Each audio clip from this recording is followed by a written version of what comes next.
కురుక్షేత్ర యుద్ధంలో శ్రీహరి దుష్ట సంహారం చేసిన తర్వాత ఆయన్ని దర్శించుట కోసం నారదుడు మొదలైన మహామునులు ద్వారకా నగరానికి వచ్చారు. యాదవ కుమారులు వారిని గేలి చేయాలి అనుకున్నారు. సాంబుడు అనేవాడికి గర్భిణీ స్త్రీ వేషాన్ని వేశారు. మునుల దగ్గర సాంబుణ్ణి ఉంచారు.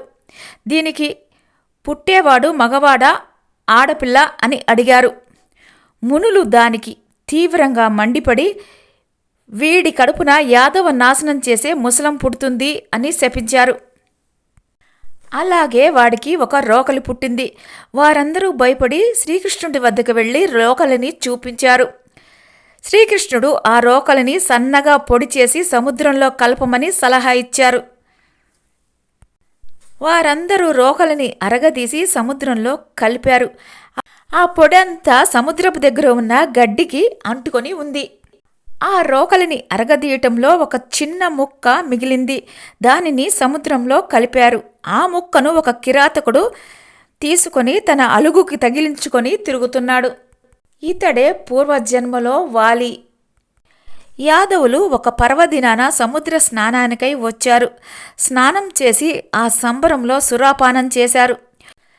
వారిలో వారు సరసమాడేట్లు సముద్ర తీరంలో ఉన్న ఆ గడ్డి పొదలతోటి ఒకరినొకరు బాదుకున్నారు.